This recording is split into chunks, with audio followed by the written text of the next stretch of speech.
wassalatu wassalamu ala Rasulillah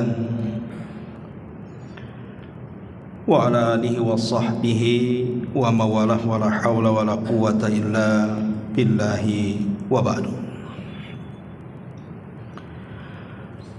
Alhamdulillah, segala puja dan puji hanya milik Allah subhanahu wa ta'ala. Salawat dan juga salam tetap kita hadiahkan kepada Rasul kita Nabi besar Muhammad sallallahu alaihi wa ala alihi wasallam.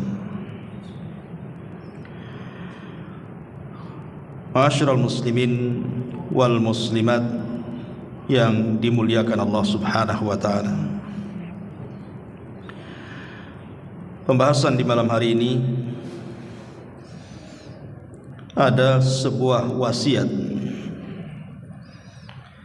yang disampaikan seorang ulama yang dikenal ibadah dan zuhudnya, Ibrahim ibn Adham rahimahullahu ta'ala. Disebutkan atau diriwayatkan dari Abu Nuaim dalam kitabnya Hilyah al-Awliya, kemudian juga oleh Ibnu Abdul Bar dalam kitabnya Jami Bayan al-Ilmi, dan juga Imam Syatibi dalam kitabnya Al-I'tisam. Jadi satu hari Ibrahim ibn Adham rahimahullahu ta'ala pernah melewati di pasar-pasar Basrah.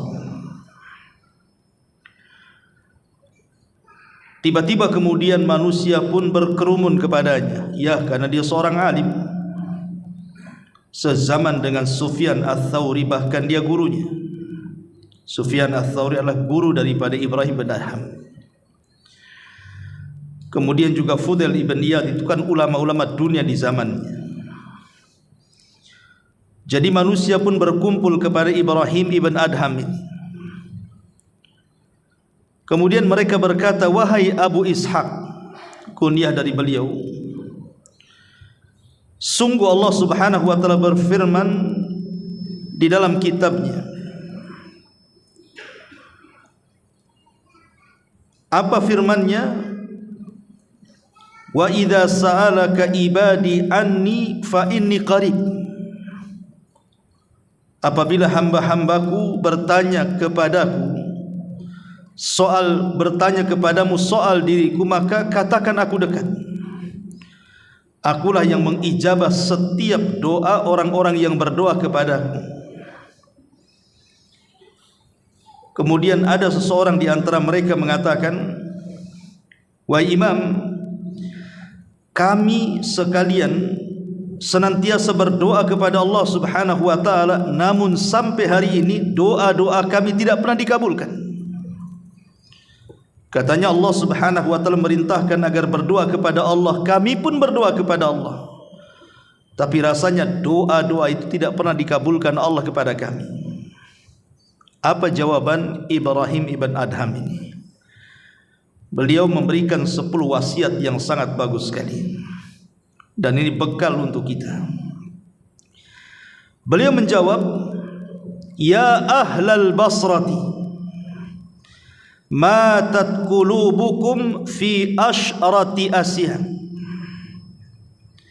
Wahai penduduk Basrah, sungguh hati kalian telah mati pada 10 perkara. Sungguh hati kalian telah mati pada 10 perkara. Kemudian beliau menjawab, awwaluha, yang pertama, araftumullaha wa lam tuaddu haqqahu. Kalian mengenal Allah subhanahu wa ta'ala, tapi kalian tidak pernah menunaikan hak-haknya. Ats-tsani, yang kedua, qara'tum kitab Allah wa lam ta'malu bihi.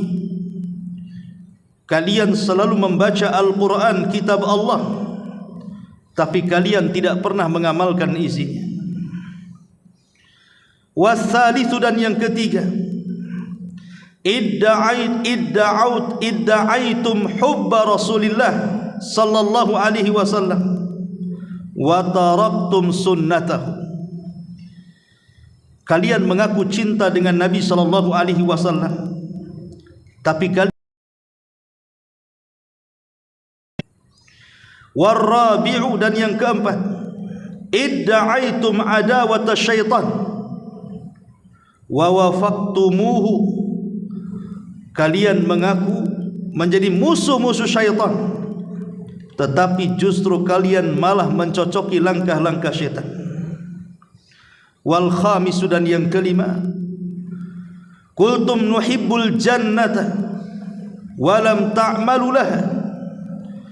Kalian mengatakan bahwa kalian mencintai sorga, tapi kalian tidak pernah berusaha untuk memasukinya. Wassadisu, dan yang keenam, qultum takhafun nar wa rahantum anfusakum biha. Kalian mengatakan bahwa kalian takut kepada neraka, tapi kalian justru menggadaikan diri-diri kalian untuk neraka. Wassabi'u, dan yang ketujuh, qultum innal mauta haqqun wa lam tasta'iddu lahu. Kalian mengatakan bahwa kematian sebuah kebenaran, tetapi kalian tidak pernah bersiap-siap untuk menghadapi kematian. Wassамinu, dan yang kedelapan, ishtaghaltum bi uyubi ikhwanikum wa nabattum uyubakum. Kalian sibuk membicarakan aib-aib saudara kalian, sedangkan kalian mencampakkan aib diri-diri kalian sendiri. Wattasi'u, dan yang kesembilan, akaltum ni'mata rabbikum wa lam tashkuruha. Kalian memakan nikmat-nikmat Rabb kalian, tetapi kalian tidak pernah bersyukur akan nikmat yang Allah anugerahkan kepada kalian. Wal ashiru, dan yang terakhir, yang ke-10, dafantum mautakum wa lam ta'tabiru bihim. Sungguh kalian terkadang menguburkan orang-orang mati di antara kalian, tapi kalian tidak pernah mengambil pelajaran dari orang yang kalian kuburkan itu. Inilah wasiat dari seorang alim, Ibrahim ibnu Adham rahimahullahu ta'ala. Baik kita kupas satu persatu wasiat ini. Yang pertama, di sini beliau mengatakan, araftumullah wa lam tu'addu haqqahu. Kalian mengenal Allah subhanahu wa ta'ala, tapi kalian tidak pernah melaksanakan haknya. Apa maksudnya? Ma'asyiral muslimin yang dimuliakan Allah subhanahu wa ta'ala, kita tahu bahwa hak-hak kita kepada Allah itu banyak sekali. Dan yang paling tinggi dari hak itu adalah at-tauhid. Sebagaimana hadis daripada Mu'adz bin Jabal radhiyallahu an, ketika dia dibonceng oleh Rasul di belakang keledai. Kemudian Rasul mengatakan, ya Mu'adz, atadri ma haqqullah 'alal ibad wa ma haqqul ibadi 'ala Allah. Wahai Mu'adz, tahukah engkau tuntutan Allah kepada hamba dan tuntutan hamba kepada Allah? Maka Mu'adz mengatakan, Allah wa rasuluhu a'lam. Allah dan Rasulnya yang tahu. Maka Rasul mengatakan, fa inna haqqallahi 'alal ibadi an ya'buduhu wa la yusyriku bihi syai'an. Hak Allah atau tuntutan Allah kepada hamba-hambanya, kata Rasul kepada Mu'adz bin Jabal radhiyallahu an, adalah kalian dituntut untuk menyembahnya dan tidak menyekutukannya. Inilah yang terkadang dilalaikan dalam kehidupan kita. Makanya Ibrahim bin Adam mengatakan, jangan-jangan doa-doa kita tidak dikabulkan itu karena belum melaksanakan hak-hak kita kepada Allah subhanahu wa ta'ala berupa tauhid. Dan di masyarakat kita lihat orang-orang yang menyimpang dari tauhid itu banyak sekali. Orang yang datang ke dukun, orang yang percaya dengan tangkal dan jimat, orang yang datang ke kuburan meminta-minta, percaya kepada karamah-karamah dan begitu seterusnya, maka ini semua penghalang doa kita kepada Allah Subhanahu wa taala. Maka kalau doa-doa kita ingin diterima, tauhidkan Allah, jauhi sesembahan selain daripada Allah Subhanahu wa taala alias kesyirikan. Ini yang pertama. Kemudian yang kedua, kata Ibrahim ibn Adham rahimahullahu taala, kalian membaca Al-Quran tapi kalian tidak pernah mengamalkan isinya. Makanya penting mempelajari Al-Quran itu bukan hanya mempelajari bacaannya saja, karena bagaimanapun fahmul hudud khairun min fahmil huruf. Pemahaman kita kepada batasan-batasan Al-Quran atau isi daripada kandungan Al-Quran itu jauh lebih baik dibandingkan hanya mengenal huruf-huruf dalam Quran saja.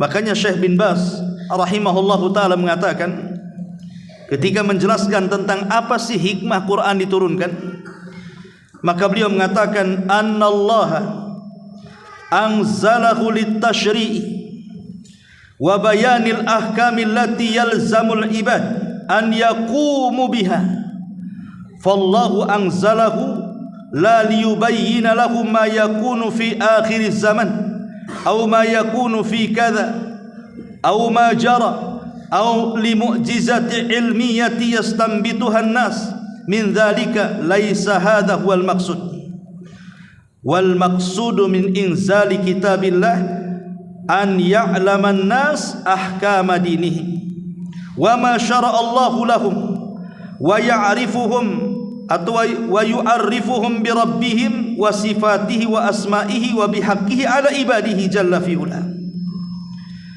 Kata Syekh bin Baz rahimahullahu ta'ala, sesungguhnya Allah Subhanahu wa ta'ala ketika menurunkan Al-Quran itu diturunkan sebagai syariat dan menjelaskan hukum-hukum yang harus dilakukan oleh hamba-hambanya. Allah tidak menurunkan hanya untuk menjelaskan apa yang terjadi di akhir zaman atau apa yang terjadi dengan ini dan itu, termasuk juga bukan hanya sekedar menceritakan tentang mukjizat-mukjizat ilmiah saja dari mukjizat para nabi. Bukan itu maksudnya, kata beliau, tetapi maksudnya adalah diturunkan Al-Quran itu agar manusia tahu hukum-hukum agama mereka dan apa yang Allah syariatkan kepada mereka, dan memperkenalkan kepada mereka terhadap Rabb mereka, sifat-sifatnya, nama-namanya, dan hak-hak yang harus dipenuhi atas hamba-hambanya. Dari sini kita tahu bahwa Quran diturunkan bukan hanya sekedar dibaca, tetapi lebih daripada itu adalah diamalkan. Karena ilmu tanpa amal itu, kata Abdullah ibn Al-Mu'tad, ilmun bila amalin kasyajaratin bila thamarin. Kalau ilmu tanpa beramal itu sama dengan pohon tanpa berbuah. Ma'asyiral muslimin yang dimuliakan Allah Subhanahu wa taala, ini yang kedua. Kemudian yang ketiga, kalian mengaku cinta Nabi, cinta Rasul, tapi kalian tidak pernah mengikuti sunnah-sunnahnya. Ma'asyiral muslimin yang dimuliakan Allah Subhanahu wa taala, dan ini banyak pengakuan cinta kepada Nabi SAW di masyarakat kita kan. Mereka ketika mengakui cinta kepada Rasul itu hanya sebatas melakukan salawat-salawat saja. Ya, mengumandangkan salat itu bagian daripada cinta. Karena orang yang mencintai seseorang pasti akan banyak menyebut orang yang dicintainya. Tapi apakah kemudian hanya sebatas bersalawat saja? Tidak. Karena salawat itu hanya bagian seseorang cinta dengan Nabi SAW. Lebih daripada itu, pengakuan cinta Nabi SAW itu tertuang ketika dia betul-betul menolong dalam kehidupannya akan sunnah-sunnah Nabi-Nya. Artinya menghidupkan sunnah-sunnah yang sudah tidak ada. Kemudian juga berusaha al-hirsu ala suhbatihi, berusaha untuk senantiasa bersama Nabi SAW walaupun beliau sudah tiada, tapi kan sunnah-sunnahnya masih ada. Makanya ada istilah para ulama itu, banyak orang yang kemudian mengaku mencintai Laila, tapi Laila berlepas diri dari cintanya. Sama dengan banyak orang yang mengaku cinta kepada Rasul, jangan-jangan Rasul pula berlepas diri cinta-cinta kita, karena tidak sesuai kecintaan yang diajarkan Rasul kepada kita. Ma'asyiral muslimin yang dimuliakan Allah Subhanahu wa taala. Dan itu kita bisa melihat di masyarakat. Ketika banyaknya penyimpangan terhadap sunnah Nabi SAW yang dilakukan oleh sebagian kaum muslimin, seperti yang kita kenal dengan perbuatan bid'ah di masyarakat, itu kan banyak yang tidak diajarkan Nabi SAW, ada pula di masyarakat. Yang lebih fatalnya itu pula kemudian yang disandarkan kepada ajaran Nabi, pada Rasul tidak pernah mengajarkan.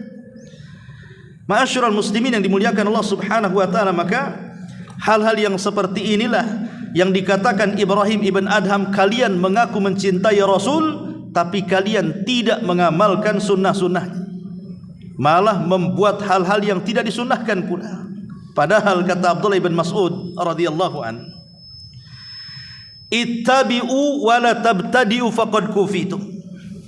Ikut saja, jangan buat, itu sudah cukup. Sudah cukup. Maknanya sunnah. Contoh saja umpamanya solat. Solat itu kan berbagai macam ragam ya. Mulai dari pagi sampai malam itu ada solat. Dari duhanya, dari rawatibnya, dari sunnah wudunya, dari tahiyatul masjidnya, dari witirnya, dari tahajudnya, macam-macam solat itu. Kalau seandainya kita memborong solat ini setiap hari sebagaimana diperintahkan Nabi SAW, baik yang wajib ataupun yang sunnah, kita tidak bisa melakukannya, karena kemampuan kita tidak bisa seperti itu. Itu baru solat tuh, belum lagi puasanya. Puasa kan macam-macam juga tuh, ada Dawudnya, ada Senin Kamisnya, ada Ayyamul Bidnya. Kemudian puasa sunnah lainnya, ada Arafahnya, ada Muharramnya, ada Ramadannya lagi yang wajibnya kan. Puasa sunnah saja kalau kita amalkan semuanya nggak sanggup kita ini. Atau umpamanya beralih kepada doa-doa, satu hari satu malam itu macam-macam doa itu. Mulai masuk kamar mandi, keluar kamar mandi, pakai pakaian, melepas pakaian, keluar rumah, masuk rumah, mau tidur, bangun tidur. Kemudian juga belum lagi doa zikir pagi dan petang, macam-macam doa itu. Kalau kita amalkan semua nggak sanggup kita ini. Makanya kenapa Nabi SAW sampai mengatakan itu, khairul a'mal adwamuha wa in qalla. Sebaik-baik amal itu yang istiqomah walaupun sedikit. Karena kalau diborong semua kan nggak sanggup kita mengamalkannya. Kira-kira ambil yang mudah bagi kita, istiqomah di situ. Maka kata Abdullah bin Mas'ud radhiyallahu an, yang ada saja kita tidak sanggup mengamalkannya. Kok pula kalian mengada-ada yang tidak ada? Makin beratlah agama ini jadinya. Maka di sini ma'asyiral muslimin yang dimuliakan Allah Subhanahu wa taala, bahwa nasihat Ibrahim bin Adham ini mengatakan kepada kita, kalau doa-doa kita ingin dikabulkan, maka ikutlah sunnah Nabi SAW. Ini yang ketiga. Kemudian yang keempat, kata beliau, kalian mengakui memusuhi syaitan, tapi kalian justru malah mencocoki syaitan. Ma'asyiral muslimin yang dimuliakan Allah Subhanahu wa taala, apa maksudnya di sini? Kita tahu bahwa syaitan itu musuh kita yang nyata. Sejak Adam alaihi salatu wassalam diciptakan, kemudian Allah Subhanahu wa taala memerintahkan iblis untuk sujud, kemudian enggan sujud. Sejak itulah permusuhan iblis berlaku, dari mulai tidak sujudnya iblis kepada Adam sampai hari ini, bahkan sampai kiamat dibangkitkan. Maka iblis dan seluruh pengikutnya dari syaitan akan tetap menjadi musuh Bani Adam.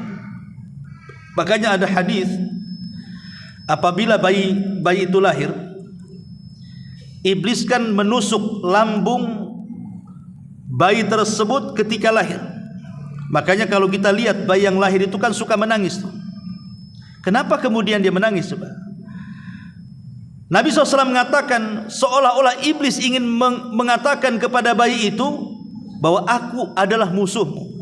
Bayangkan baru brojol saja iblis sudah mengatakan aku adalah musuhmu. Jadi permusuhan iblis itu sudah ditandai sejak kelahiran tuh. Makanya kemudian di sini Ibrahim bin Adham mengatakan, kalian mengaku bahwa kalian ini musuh setan, tapi perilaku kalian ini kenapa mencocoki setan? Ma'asyiral muslimin yang dimuliakan Allah Azza wa Jalla, seperti apa coba amalan-amalan yang mencocoki setan itu? Pertama, kekufuran dan kesyirikan. Kita tahu bahwa kekufuran dan kesyirikan adalah target utama setan, menjadikan Bani Adam itu kufur dan musyrik.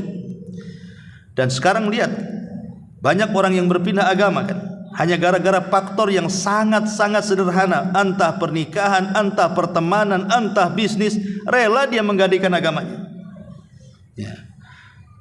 Sampai dia murtad kan. Kemudian juga orang yang kemudian melakukan sihir atau dunia-dunia perdukunan, baik yang menjadi dukunnya atau yang datang ke dukunnya, itu semua mencocoki amalan setan itu. Karena dukun itu tidak pernah melakukan sesuatu kecuali dasarnya adalah pertolongan syaitan. Berarti kalau kita kemudian datang kepada dukun, hakikatnya kita tolong menolong di atas perbuatan keji dan kemungkaran yang merupakan perbuatan para dukun yang suka menyihir orang-orang yang disihirnya, termasuk juga mengikuti hawa nafsu. Itu kan perbuatan setan itu. Ya. Kemudian dibuat ragu-ragu terhadap keyakinan, dibuat was-was, sehingga kemudian banyak orang-orang yang meragukan agamanya sendiri. Termasuk juga sombong dengan ketaatan kepada Allah Subhanahu wa taala, tidak mau salat, tidak mau puasa, tidak mau haji padahal dia sanggup. Termasuk juga merubah ciptaan-ciptaan Allah, itu kan termasuk perbuatan setan. Seperti wanita-wanita yang dicukur bulu halisnya, kemudian dikikir giginya, disambung rambutnya, ditato badannya, itu semua perbuatan setan. Ataupun umpamanya orang yang bersumpah kepada selain Allah, kemudian juga menampakkan yang batil itu sebuah kebaikan, dan menyembunyikan kebaikan ditampakkan pula kebatilan. Termasuk juga berdebat tanpa ilmu, kemudian juga memberikan fatwa tanpa ilmu, itu semua adalah mencocoki perbuatan syaitan. Dan banyak lagi. Ya, intinya bahwa Ibrahim ibn Adham mengatakan, kenapa doa-doa kita tidak pernah dikabulkan? Karena kalian merasa membenci setan, tapi kalian ikut setan katanya. Nah, ini juga yang harus dipahami. Ini nasihat Ibrahim ibn Adham rahimahullahu ta'ala yang keempat. Kemudian yang kelima, kalian mengatakan bahwa kalian mencintai sorga, tapi kalian tidak pernah mencari jalan menuju sorga. Ma'asyiral muslimin yang dimuliakan Allah Subhanahu wa ta'ala, definisi sorga itu kan ma'ruf ya, pernah saya jelaskan. Dia adalah darun a'addallahu lil muwahhidin atau lil muttaqin waliman asa minal muwahhidin. Jadi sorga itu diperuntukkan untuk orang-orang yang bertakwa dan orang-orang yang bermaksiat dari kalangan ahli tauhid, tetapi setelah lewat proses tentunya ya. Mungkin sebagian mereka masuk neraka dulu, baru kemudian dimasukkan ke dalam sorga. Dan sifat sorga itu kan kenikmatannya tidak bisa dilihat mata, didengar telinga, terlintas pun tidak. Makanya kenapa kemudian sorga itu dibayang-bayangkan kepada kita dan kita ingin masuk ke dalamnya. Tapi masalahnya hadis-hadis Nabi SAW itu kan sangat jelas ketika bercerita soal sorga. Tetapi walaupun kita yakin sorga itu ada, kemudian kenikmatannya luar biasa, tapi tak sedikit dari kita ini tidak tergiur untuk masuk ke dalamnya. Buktinya banyak orang-orang yang yakin dengan adanya sorga, tapi tidak berusaha untuk mencari jalan ke sorga. Itulah yang kemudian Ibrahim ibn Adham rahimahullahu ta'ala mengatakan, kalian mengaku cinta dengan sorga, tapi kalian tidak pernah mengikuti jalan-jalan menuju sorga. Ma'asyiral muslimin yang dimuliakan Allah Azza wa Jalla, padahal amalan-amalan yang dimasukkan kita ke sorga kan banyak sekali. Saya ringkas saja ya. Pertama, iman dan juga amal saleh. Ini jalan yang paling cepat menuju sorga adalah keimanan dan amal saleh. Kemudian yang kedua, ketakwaan kita kepada Allah, melaksanakan perintah dan menjauhi larangan. Kemudian yang ketiga, ketaatan kepada Allah dan Rasulnya. Kemudian juga al-jihadu fi sabilillah, berjihad di jalan Allah, termasuk juga bertaubat. Kemudian istiqamah di atas agama Islam. Kemudian juga talabul ilmi liwajhillah, menuntut ilmu karena Allah. Seperti kita ini hari ini, kita duduk di majelis ta'lim. Kalau kita niatkan karena Allah Subhanahu wa taala untuk mengangkat kejahilan dari diri kita, yang kemudian kita berniat mengangkat kejahilan dari orang lain, maka ini juga jalan menuju surga. Termasuk juga membangun masjid, kemudian akhlak yang baik, meninggalkan jidal, kemudian meninggalkan berdusta walaupun main-main, kemudian juga senantiasa di atas tohar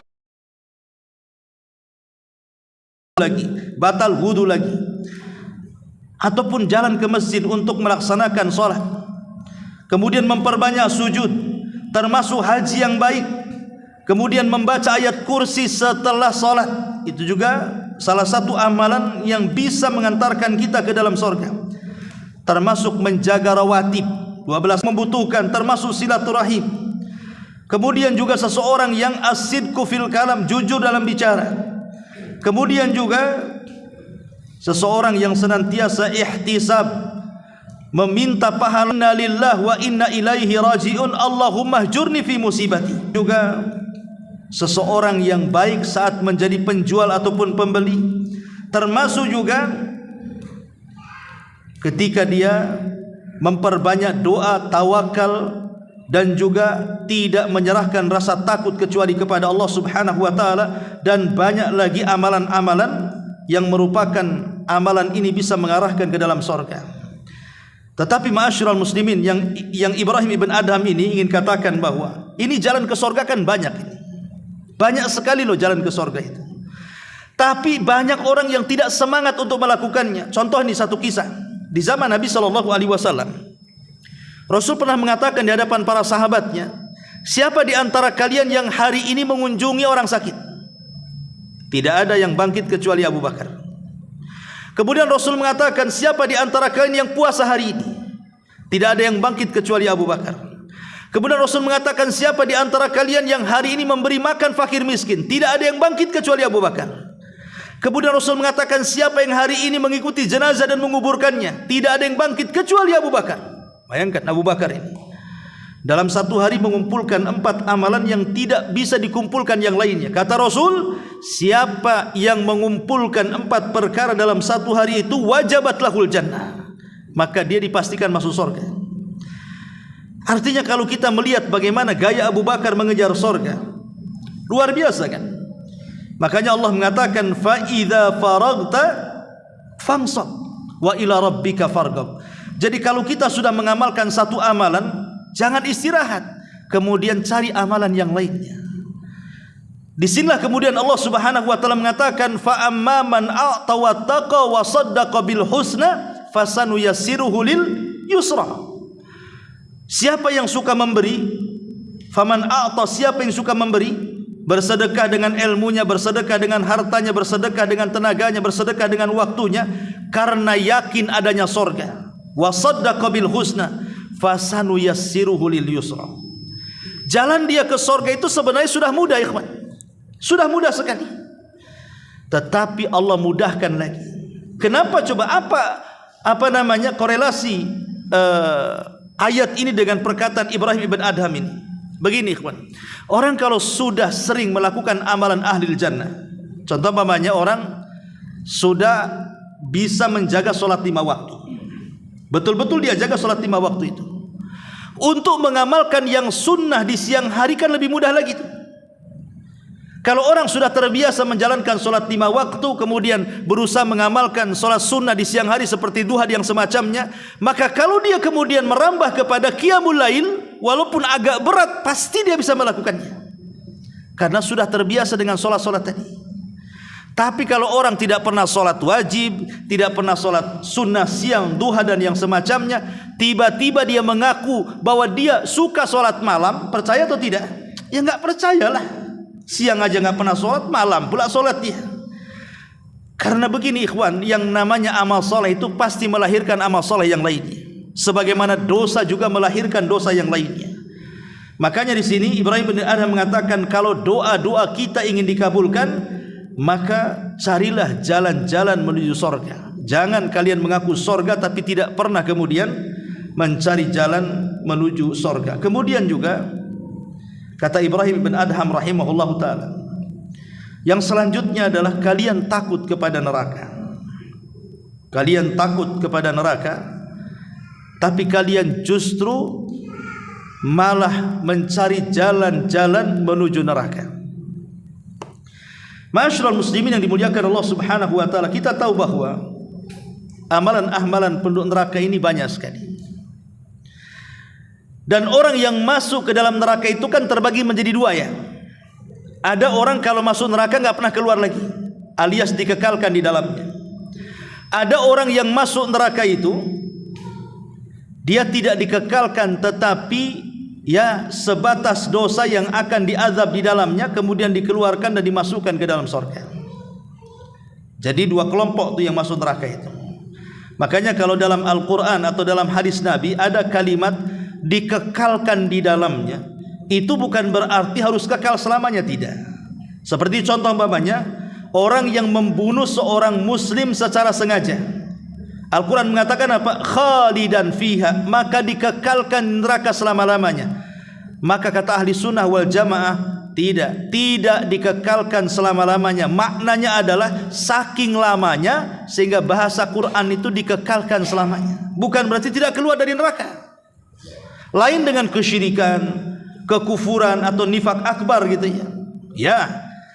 Tetapi kalau maksudnya adalah contoh orang yang bunuh diri, kata Rasulullah akan dikekalkan di dalam neraka, bukan kekal nggak keluar lagi, tidak, karena bunuh diri tidak kafir. Ya bisa masuk neraka, hanya dilamakan di dalamnya gitu saja, tapi suatu ketika akan keluar. Begitu pemahaman ahli sunnah wal jamaah. Lah amalan-amalan penduduk neraka itu ada yang sifatnya mengekalkan di dalamnya, ada yang sifatnya tidak. Contohnya umpamanya yang pertama yang mengekalkan di dalamnya adalah seperti kesyirikan kepada Allah, kemudian kekufuran kepada Allah, atau mengingkari hal-hal yang wajib, mengingkari tidak wajibnya salat, tidak wajibnya puasa, tidak wajibnya haji.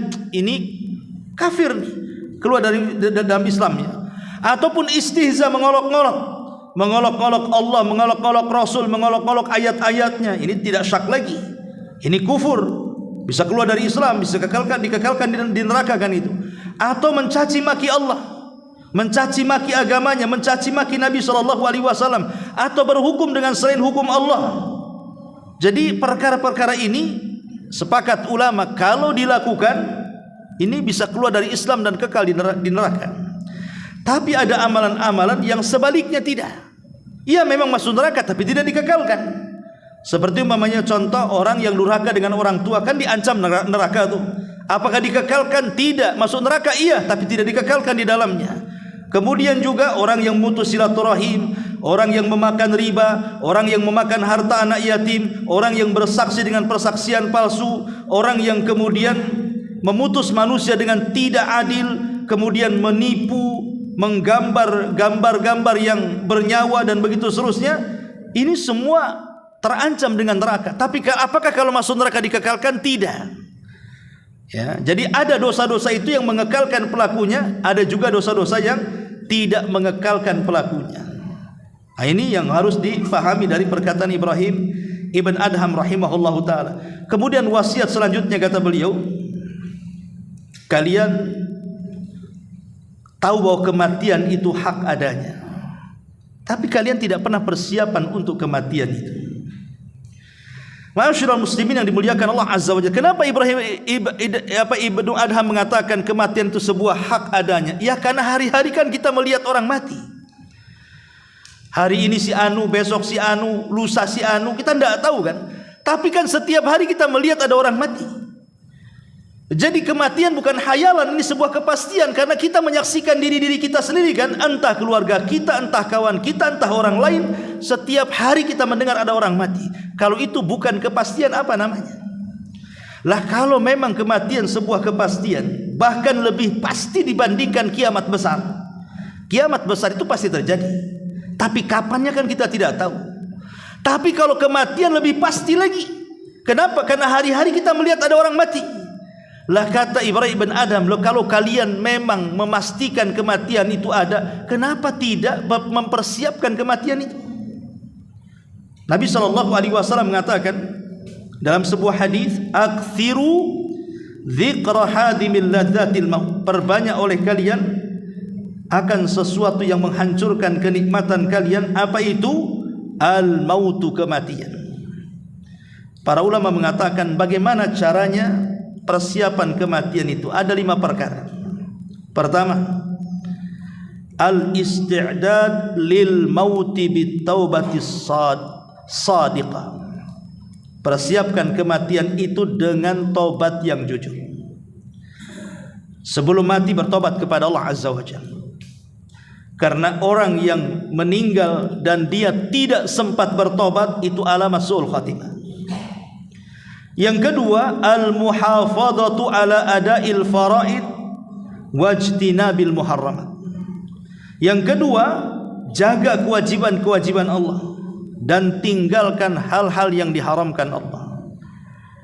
Kalau orang meninggal di atas melaksanakan kewajiban dan meninggalkan yang diharamkan, maka dia meninggal di atas husnul khatimah. Tapi sebaliknya, ketika dia meninggal dia tidak salat, ketika dia meninggal dia tidak puasa Ramadan, ketika meninggal dia tidak zakat padahal dia sanggup zakat, atau tidak haji padahal dia sanggup haji, dia melaksanakan meninggalkan yang wajib, atau justru meninggal ketika mabok, ketika berzina, ketika berjudi, maka dipastikan su'ul khatimah.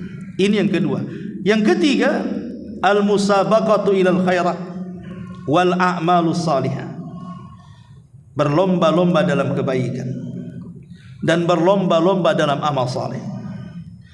Kemudian yang keempat, an yatazawwad minal ilmi nafi'. Berbekalah dengan ilmu yang bermanfaat. Karena Nabi mengatakan, apabila anak Adam meninggal dunia, tidak ada yang dibawa kecuali 3 perkara. Lah yang pertama Rasul mengatakan, qata amaluhu illa min. Kemudian juga yang kelima, an yahrisa ala kitab radhiyallahu anhuma, semenjak tahu tentang wasiat sebelum kematian dia selalu menulis wasiat. Jadi kalau seandainya kita ini sudah dan begitu seterusnya, tulis wasiat atau katakan wasiat yang baik. Karena wasiat yang baik itu akan menjadi amal jariah bagi umpamanya. Kemudian bapaknya meninggal, anaknya betul-betul melaksanakan wasiat. Kemudian yang selanjutnya, yang ke-8, kata Ibrahim bin Adham adalah, kalian sibuk dengan aib-aib manusia, tapi tidak pernah sibuk dengan aib diri kalian sendiri. Dalam sebuah hadis Rasul mengatakan, ya ma'syara man amana bilisani, la taghtabul muslimina wa la tattabi'u awratihim, fa innahu man tatabba'a awrata akhihi tatabba Allahu awratahu, wa man tatabba Allahu awratahu yafdahu fi jawfi baitihi. Rasul pernah satu ketika berpidato dan mengatakan, wahai orang-orang yang beriman dengan lisan, jangan kalian menggibah kaum muslim, jangan kalian mencari-cari aib kaum muslimin. Karena siapa yang mencari-cari aib kaum muslimin, maka Allah akan bongkar aibnya walaupun di dalam rumahnya sendiri. Ma'asyiral muslimin yang dimuliakan Allah Subhanahu wa taala, dahulu di zaman Rasul ada seorang sahabat namanya Ma'iz. Ma'iz ini seorang budak yang kemudian dimerdekakan oleh seorang tuan namanya Hazal. Ma'iz ini seorang budak dimerdekakan oleh Hazal, kemudian menjadi mawalinya. Jadi satu hari Ma'iz ini berzina dengan seorang wanita budak juga. Kemudian ketika dia berzina, Hazzal ini majikannya, kemudian ketahuan sama dia bahwa si Ma'iz ini berzina. Awalnya kemudian si Ma'iz ini berusaha datang kepada Abu Bakar dan Umar meminta nasihat, apakah saya perlu melaporkan perzinahan saya kepada Rasul supaya aku ini dirajam, karena Ma'iz sudah menikah kan, dan orang yang menikah kemudian berzina kan dirajam dalam Islam. Jadi kata Abu Bakar dan Umar, sebaiknya jangan dilaporkan kepada Nabi, tutup saja aibmu, kemudian bertobat kepada Allah, mudah-mudahan Allah menutup dosa-dosamu. Jadi saran Abu Bakar dan Umar, jangan lapor kepada Nabi, jangan menceritakan dosanya, gitu maksudnya. Akhirnya setelah kemudian dia mendapatkan nasihat dari Abu Bakar dan Umar, coba dia meminta nasihat kepada Hazzal, orang yang sudah memerdekakannya, atau mungkin ayah angkatnya. Tapi Hazzal pula keras dan mengatakan, kamu harus datang kepada Nabi, kamu harus menceritakan perzinahanmu, kamu harus dibersihkan dosa-dosamu, katanya. Akhirnya terpengaruh dengan ucapan Hazzal ini, berangkatlah Ma'iz ini menghadap Nabi, kemudian mengatakan, ya Rasulullah, inni zanaitu fatahirni, Rasul, aku sudah berzina, bersihkan aku, katanya. Kata Rasulullah, jangan-jangan kau hanya peluk-peluk saja, pulang sana, kata Rasul. Akhirnya Ma'iz memastikan kalau dia sudah berzina, tapi Rasul tetap mengatakan seperti itu. Artinya bahwa Rasul itu sebenarnya tahu kalau Ma'iz berzina, tapi janganlah kemudian dia mengungkap dosanya. Lebih baik sembunyi, bertobat, mudah-mudahan Allah terima tobatnya. Karena kalau urusannya sudah kepada hakim, pasti ditegakkan hudud. Jadi Rasul mengatakan, pulang, enggak ada apa-apa. Tapi karena hari-hari datang kepada Rasul mengatakan, Rasul, aku berzina, tolong tegakkan had kepada aku, katanya. Maka Rasul mengutus sahabat, coba kau cek si Ma'iz itu, apa dia gila, apa dia mabok sehingga dia ngomong gak jelas, katanya. Kemudian didatangkanlah para sahabat, rupanya Ma'iz tidak mabok dan tidak pernah mabok. Ma'iz juga tidak pernah gila dan tidak pernah dia senantiasa waras, tidak pernah gila sama sekali. Artinya dia tidak mabok dan dia waras. Kalau begitu, tegaklah had kepadanya. Jadi satu hari Nabi SAW mengumpulkan para sahabat dan mengatakan, rajam dia. Kemudian Ma'iz pun akhirnya dirajam oleh para sahabat, dilempari batu. Di tengah-tengah pelemparan batu itu, Ma'iz ini tidak tahan dengan sakitnya lemparan batu itu. Gimana coba antum dilempari batu apa nggak sakit? Sakit lah kan itu. Jadi karena sakit kabur dia. Jadi dia kabur lari karena tidak tahan dilempari batu, padahal dia siap dirajam, ya, dan siap dibersihkan dosanya. Tapi ketika dirajam dia tidak tahan, akhirnya berdiri lari dia, dikejar oleh para sahabat, tapi tidak ketemu. Rupanya ada seorang sahabat, saya lupa namanya, tahu persembunyian Ma'iz ini, ketangkap, akhirnya diikat di pohon, dilempari lagi sampai mati. Hal ini sampai kepada Nabi SAW. Kemudian marah, kenapa kalian kejar Ma'iz, katanya. Kenapa kalian kejar? Biarkan dia lari, katanya.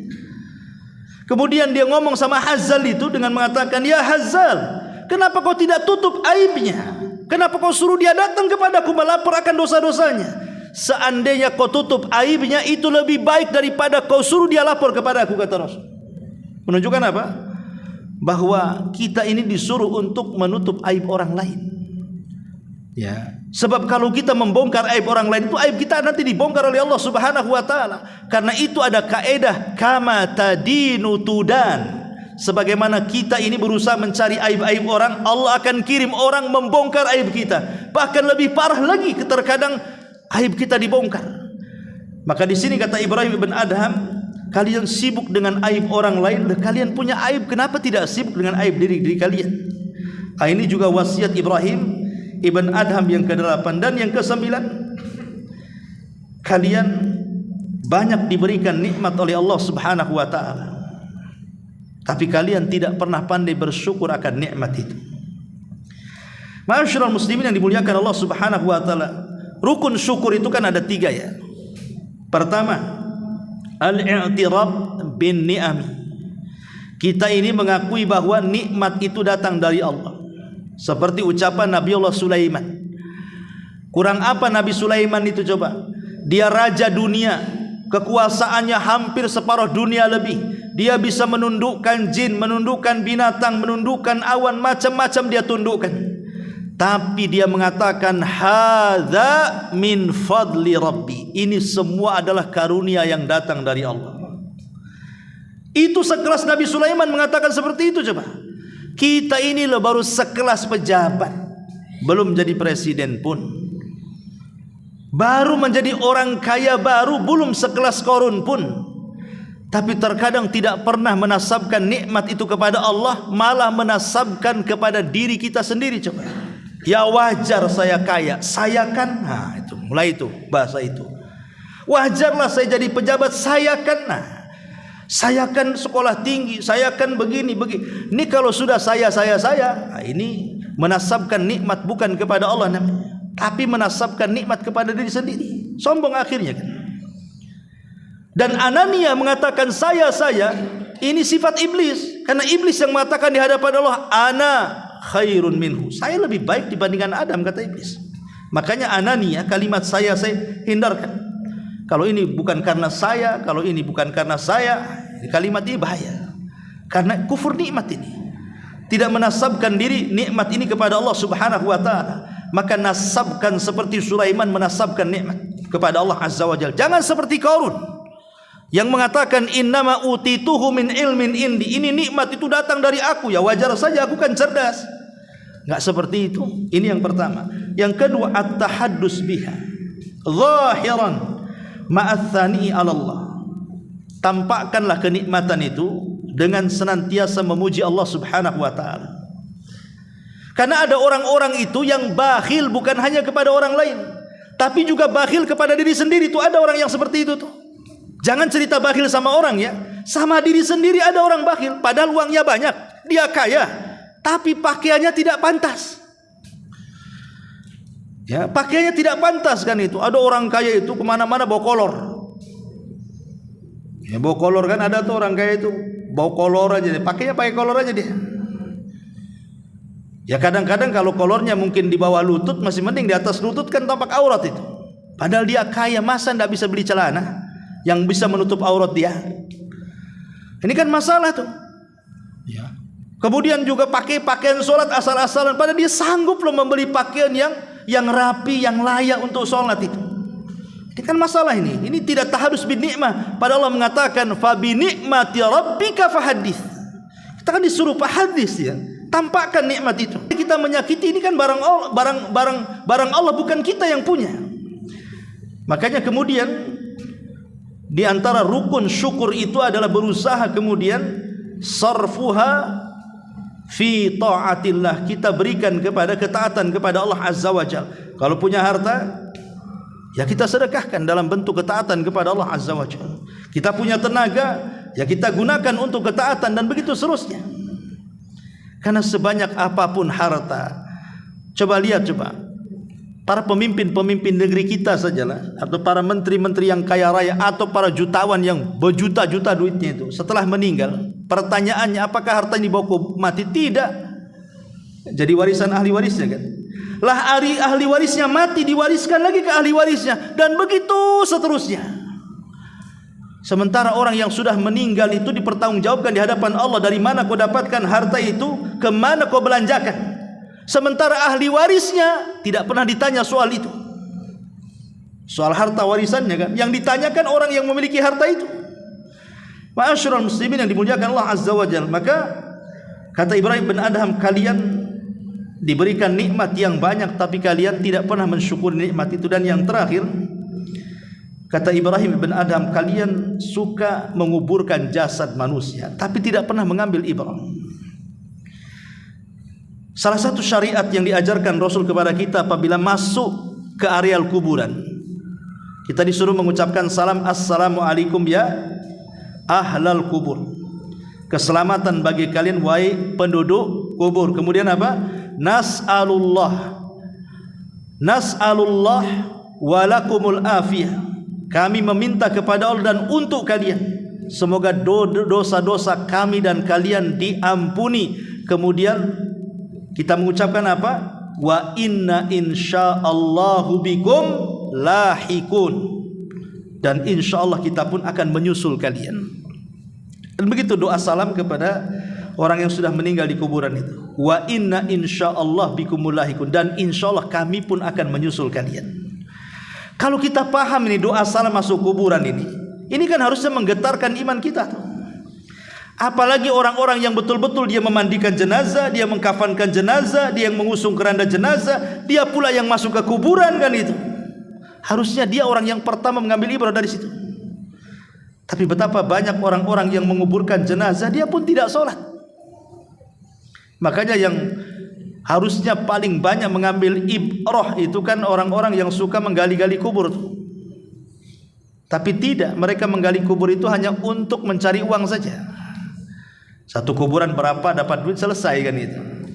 Padahal orang itu kalau dia betul-betul mengambil i'tibar dari situ, maka merekalah orang-orang yang paling dekat dengan Allah. Kenapa? Karena dia tahu dia setiap hari disodorkan kematian. Kematian itu kan melembutkan hati. Orang yang tidak ingin mati itu tidak pernah lembut hatinya. Itu Rasul yang mengatakan. Ketika Nabi SAW mengatakan apa? Dulu kalian ziarah kubur, sekarang aku izinkan kalian ziarah kubur karena hal itu bisa mengingatkan kalian dengan akhirat. Dalam riwayat, karena hal itu bisa melembutkan hati kalian. Makanya yang keras-keras itu sekali-kali datang ke kuburan. Ya, datang ke kuburan, ziarah ke kuburan. Karena bagi laki-laki ziarah kubur itu sunnah. Harusnya antum-antum ini yang harusnya sering ziarah kubur. Kalau wanita itu tak boleh sering-sering. Karena ada hadis yang mengatakan la'anallah zawarat, dalam riwayat zuwarat al-kubur. Allah melaknat wanita-wanita yang ziarah kubur. Apa maknanya? Kata Syekh Albani rahimahullahu taala, makna zuwarat atau zawarat itu diambil dari siyagul mubalaghah. Jadi yang dilarang itu yang sering ziarah, bukan tidak boleh sama sekali ziarah.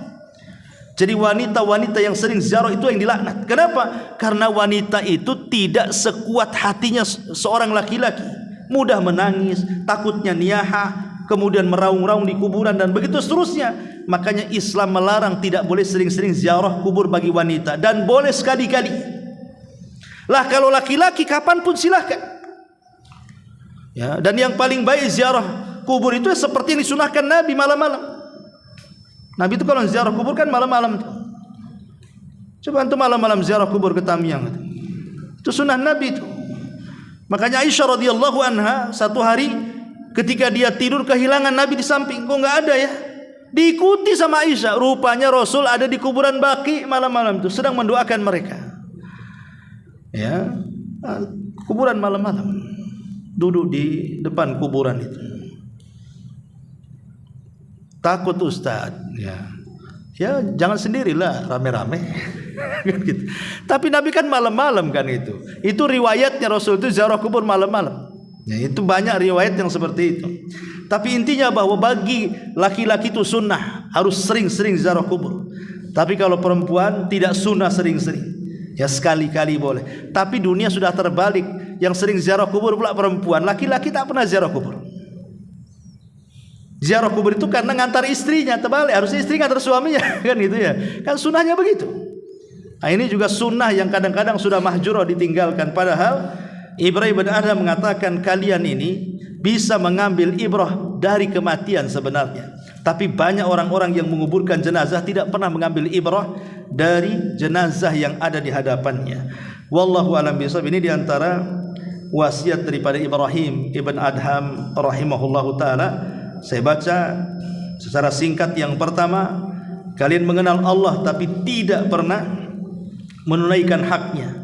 Kalian membaca Al-Quran tapi kalian tidak pernah mengamalkannya. Kalian mengaku mencintai Rasul tapi tidak pernah mengamalkan sunnahnya. Kalian mengaku memusuhi setan tapi kalian pula menjadi temannya. Kalian mengatakan bahwa kalian mencintai sorga tapi kalian tidak pernah beramal untuk masuk sorga. Kalian mengatakan bahwa kalian takut neraka tapi kalian justru menggadaikan diri kalian untuk masuk neraka. Kalian mengatakan bahwa kematian adalah benar adanya tapi kalian tidak pernah melakukan persiapan untuk kematian.